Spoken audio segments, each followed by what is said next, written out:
எத்தனை கோடி ஜனம் செத்து போனவர்கள் தேவனுடைய சத்தத்தை கேட்கும் நாள் வரும். பிரேத குழியில் உள்ள 4000 வருஷம் 2000 வருஷம் எத்தனை வருஷம் பிரேத குழியில் உள்ள எலும்பு எது இருந்தாலும் சரி, சமுத்திரம் தன்னில் உள்ள மரித்தோரை ஒப்பித்தது. மரணமும் பாதாளமும் தன்னுள்ள மரித்தோரை ஒப்பித்தன.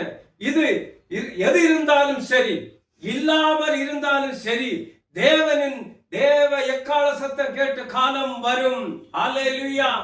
நீ எந்த இடத்துல செத்தாலும் சரி, அல்லேலூயா, நீ எங்க சத்தம் உயிர் எங்க போகுதோ அந்த இடத்துல தேவனுடைய எக்கால சத்தம் கேட்கும் போது நீ எங்க விழுந்தே, எங்க சத்தியோ சாம்பலா போன எப்படி போனாயோ தேவனுக்கு முக்கியம் இல்ல.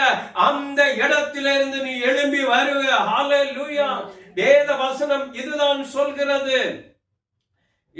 இருந்தாலும் சரி, இல்லாத இருந்தாலும் சரி, தேவன் எக்கால சத்தம் கேட்கும் காலம் வரும்.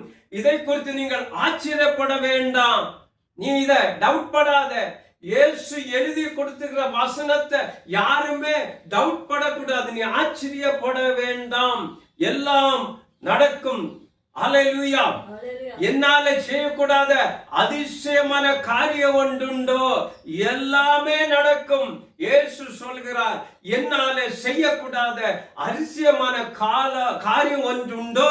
இல்ல, இல்லாதவைகளை உள்ளங்களை அழைக்கிறவர் தேவன். Praise the Lord. ஏது உன் பார்வைக்கு இல்லாத தெரியும், தேவன் பார் அதை உள்ளதை போல அழைக்கிற தேவன். அந்த மனுஷி இல்லாத சாம்பலாகி போய்விட்டால், பாருங்க, அந்த மனுஷி இல்லாத சாம்பலா போய்விட்டான். அந்த மனுஷி குழந்தைகள் அடக்கம் பண்ண இடம் இல்லாமல் போகலாம். ஆனால் இல்லாத இடத்திலே அழைக்கிற தேவன். Praise the Lord.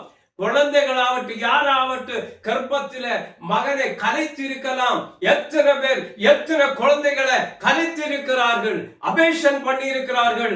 அத்தனை பேருக்கும் இருந்தாலும் சரி, இல்லாமல் போனாலும் சரி, எதையும் உருவாக்குற தேவன். நியாய தீர்ப்புல அந்த பாவம் செயலுடைய தண்டனை உறுதி.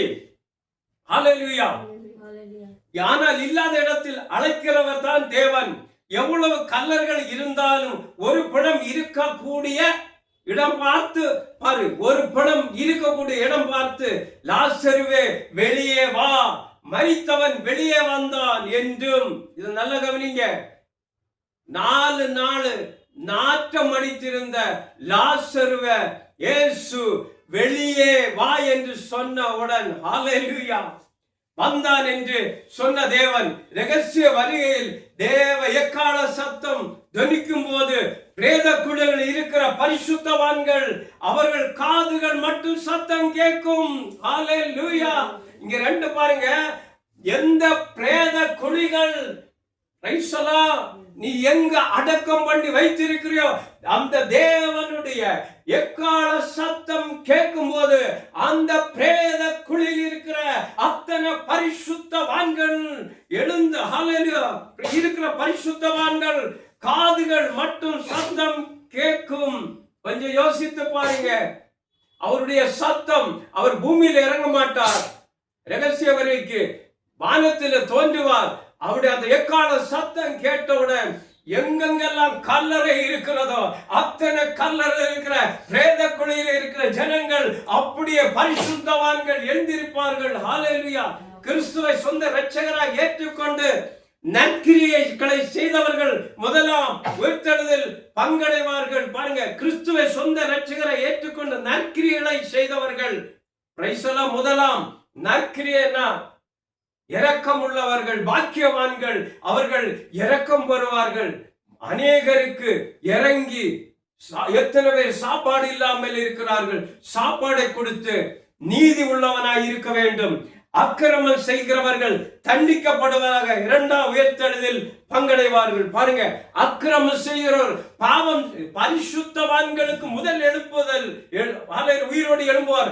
அக்கிரமம் செய்கிறவர்கள், பாவம் செய்கிறவர்கள் தண்டிக்கப்பட இரண்டாம் உயிர்த்தெழுதல் பங்கடைவார்கள்.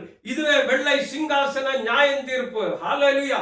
பாவம் செய்கிறவர்களுக்கு மாத்திரம்தான் இயேசுவை சொந்த இரட்சகராக இந்த உலகத்தில் எத்தனை பேர் ஏற்றுக்கொள்ளாமல் இருக்கிற இயேசுவை சொந்த இரட்சகரை ஏற்றுக்கொண்டு பாவம் செய்கிற, அக்கிரமம் செய்கிற, தீமை செய்கிறவன் வெள்ளை சிங்காசனத்தின் நியாயத்தின் முன்னாடி நிற்க வேண்டும்.